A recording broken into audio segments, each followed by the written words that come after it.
The balance of 4 years of war in Belgium, during my research, I recorded 24,176 war missions. More were flown, but I could not retrieve them. Not double, of course, but would have found some 1,000 or 2,000 more flights. And looking at the numbers, it becomes quite clear that the fighter pilots did suffer less than observation proof in the coastal climates. Fighter pilots, of course, did not necessarily have to see the ground, which the observation crew, of course, had to see.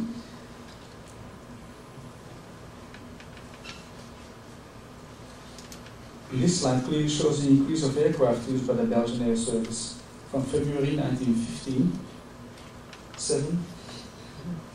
until up to 112 in September 1918. The drop of number of aircraft as always in the winter, then apparently more aircraft were out of service due to the climatological reasons.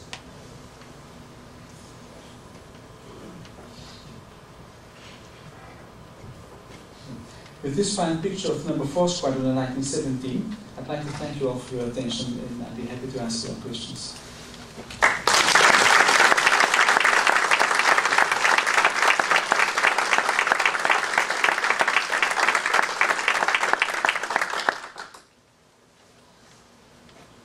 Who's first? Pick one, Walter, your charge. Quick one. The gentleman that was the commander, the pilot, the observer, apparently, dictated his own missions and did the paperwork as well. Did he confirm his own victories? No. The only thing I found was for the seaplane squadron. Yeah. The only thing I found were 10 missions flown in August, and I couldn't find any more missions.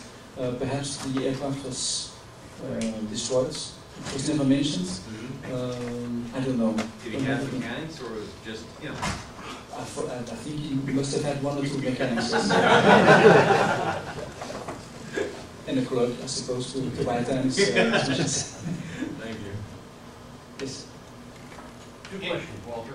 Yeah. 1 at a time, please. Yes. Yeah. Okay. The Escadrille d'Aviation. Yeah. Did they ever encounter the Germans flying out of? No, never. There wasn't a single aerial combat recorded. And the second was. Yeah. Second question is, when were the Newports, the Newport 23 particularly, when were they finally phased out and no longer used? They were used in November 1918 as well. Oh, really? Yeah. All the way to the end of the war? Yeah. As escorts, presumably? Yeah. Okay, thank you. Walter, in the course of my research into reconnaissance, I come upon an ace named Adolphe Dubois-Desch. Yes. Who appears to be Belgian. Yeah, exactly. He was born in Belgium, but yeah. he served with the French. Was he a Belgian volunteer, or was he a French citizen all along? I couldn't find his personal files in the Belgian army, so I think he was French. Or he slowly served in the French army. So he was born in Belgium as Yvon de Monceau de Bergendahl was born in London, but became the greatest Belgian ace of World War II. He was simply a Frenchman born in Belgian soil. I think he was Belgian born, but neutralized into a Frenchman, I think. So he does not rate as a Belgian ace? No. Yes, he... Y-P-R-E-S. How do you pronounce that? Y-P-R-E-S. That's the... Yeah, the Flemish name is Yper. You can always say Wipers, Ypers. Yeah.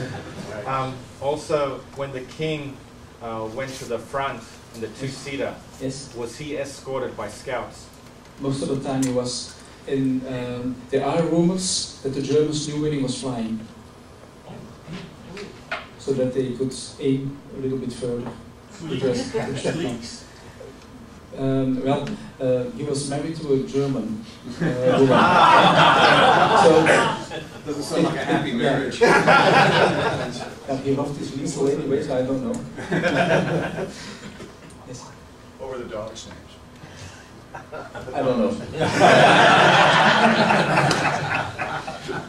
Titi and Fifi.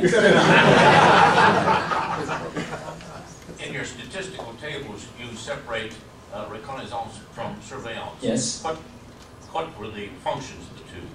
What did surveillance cover? Reconnaissance was looking for new bridges across the flooded area. Surveillance was watching if the same bridges were still there.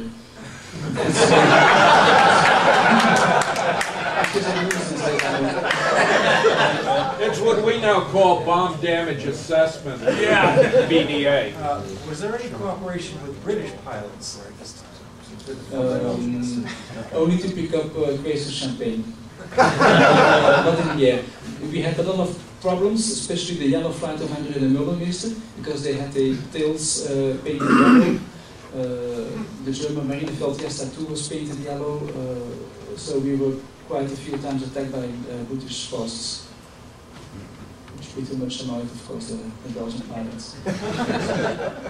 In his book, Willie Copeland talks about his flight over his family home. Yes. And I always was, I thought that was a really exciting story. I don't know if you have anything to add to that, or in your studies or research. It is mentioned that he flew to Brussels. Other pilots did it as well. It started in 1916 with an outdated Farman MF-11. A two-seater crew flew to Brussels. Monsieur Free did it in 1916 and Coppers did it in 1917 or 1918, I think. But he was nearly punished for those. So he didn't have a victory at the time. So he was rather a small man at the moment, and he was nearly punished. Yes. So but the romantic view, of course, you have to read in his book Days on the Wings, because yeah. So it's sort of a bragging right amongst Belgian pilots to say I flew to Brussels and back, or was he trying to convince others that he was yes, a better pilot? He said he was bored at the time, but against mine. There were pilots flying to Antwerp as well, which is even further away. Also in 1915, there were pilots dropping bombs on the Zeppelin sheds at Etterbeek, which is close to Brussels. They did it all. Who funded the Belgian air service? Because you said in the beginning they didn't have much money, but then by the end of the war they had a lot of aircraft. So who funded? We still had to buy the aircraft, of course, but the price of an aircraft was 40,000 Belgian francs for a fighter aircraft and 60,000 francs for a two-seater. So I take it the Belgian government had enough money to do their own they funding? loaned the money somewhere, I think. Okay. Maybe we still have to pay for them. But don't mention it. Don't carry that much money. You showed an illustration of an aircraft with a searchlight mounted on the front. Yes. Can you tell me what the power source was for that light, since I'm not aware of too many generators on air engines in the First World War? Neither am I, I'm afraid. The only thing I know, there's no single plan of any of those GN pusher type two-seaters, so we don't know. There's nothing, Were the Belgians ever able to use British or German airplanes forced down in their territory? Sorry? Were they able to use other aircraft? seize and use any British or German aircraft forced down in Belgium? They restored a Gotha, which they delivered at Calais and was at the Brussels Air Museum until the 1970s, and they threw it away because it was too large. It was in the basement, and they just threw it away. It was the only one left. Derek, do you have a question?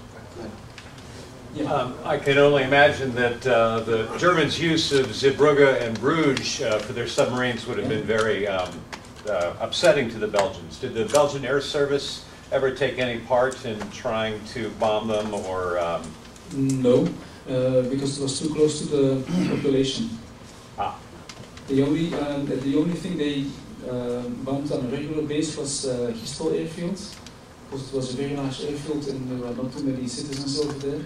And Houtels Forest, if you see it now, it's nothing but a handkerchief, but it was quite a large forest, which was, in fact, was a fortress. It was full of concrete, and they could bomb that place as well, risking to kill Russian or Italian prisoners of war.